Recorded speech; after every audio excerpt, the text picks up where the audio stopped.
Hello, good afternoon. Today I want to talk about planning your trips when you're in your RV. One of the most important factors is make sure you have your trips planned out properly. So today we're going to talk about that briefly, and hopefully you'll like the video. And thank you so much.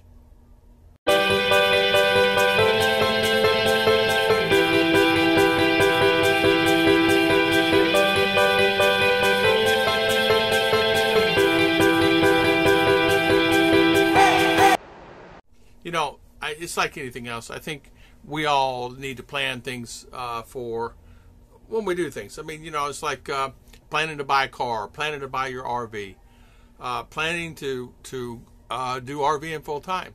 In order to do that, I think the smartest thing to do is make sure you take the time and plan out where you're going to go, when you're going to go.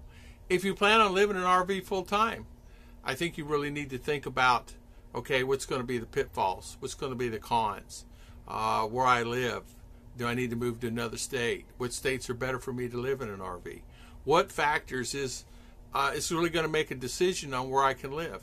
Now, there are places, guys, out there that you can live inexpensively, and sometimes you have to, how can I say, relax and not worry about it, and don't worry about the small stuff.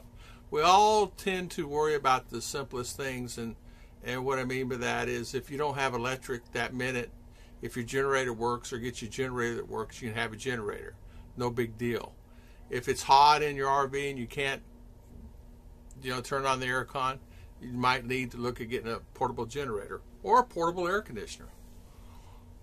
There's many things you can do. Now, there's many sites that you can go and you can live inexpensively, anywhere from $200 to $500 to $600 a month.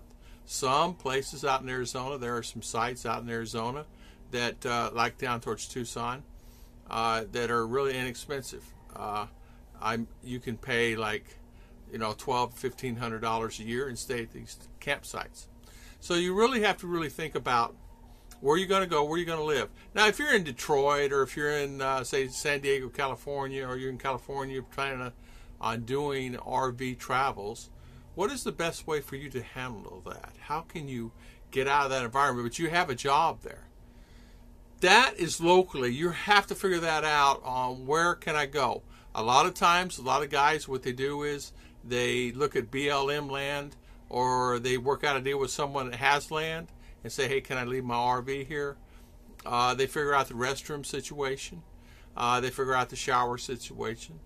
A lot of times, a lot of people have extra bathrooms and things. You can park your RV there and have an extra bathroom that you can use. You just pay, work that out with them. But there are situations that a lot of guys just hit the streets and don't really plan it out.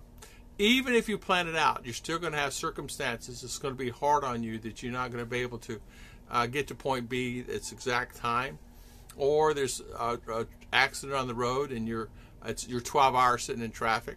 There's many times where I literally sat, and this is honest truth, 12 hours in a traffic jam.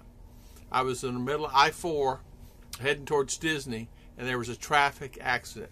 And when it backs up there, it's like it is anywhere else. It backs up for miles and miles and miles. It was literally all the way from Disney to Altamont Springs, Florida. And I needed to be somewhere at a particular time. I'm in my RV, and I'm sitting there idling. I had a full tank of gas. I had everything I needed. I had food. I had everything.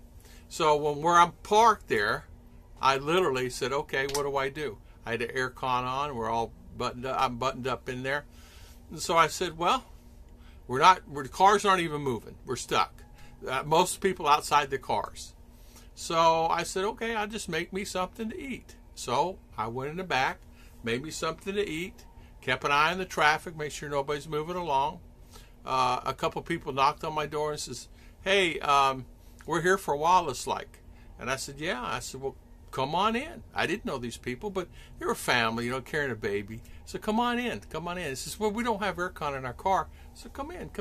So, it's about, and then we had a good time. We chatted, and we sat there in the chair as we're watching the traffic. I mean, it did move 2 times. Enough for one car length, that's it.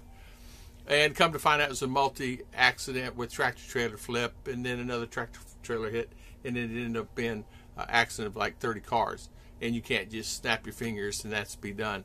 So you got to expect the unexpected like that, and it does happen.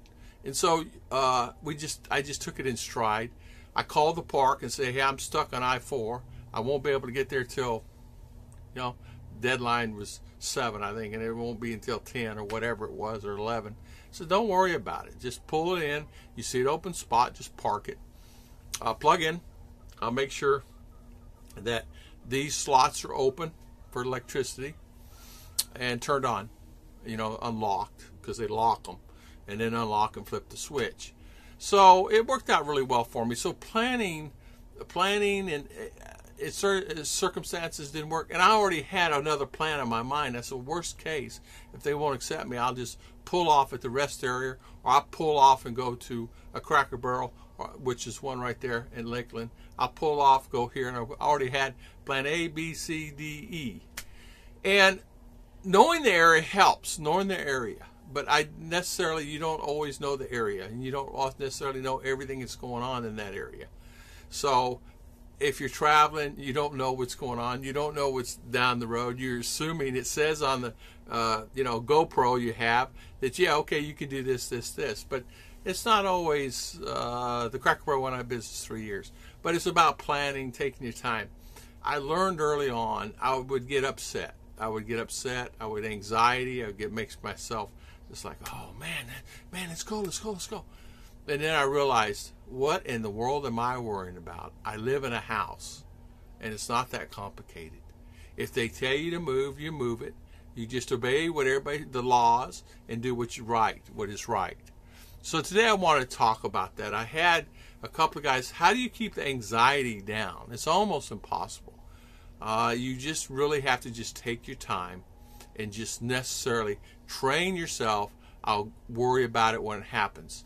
If you have a flat tire, anxiety will take over. Well, okay, now what am I going to do? I'm going to have a flat tire and I'm out in the middle of nowhere, and I guarantee there's nobody going to, my phone's not working, I guarantee it's going to be a problem. But you find there's good Samaritans that will help you along. And if there's not good Samaritans, if there's nobody there to help you, usually you can figure it out, because somewhere along the lines you get some type of service. I suggest that you get sometimes maybe a cell booster. They say they don't work. Some people say that, some people don't. But it might be an idea, something you can take a look at. I never really had a problem with cell service.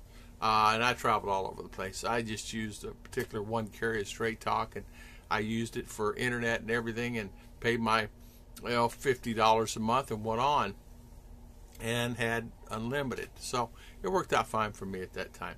God bless everybody. Thank you so much for always watching the channel, and thank you for watching my RV living and travel and living. I'm sorry, I didn't get it right. RV travel and living. God bless.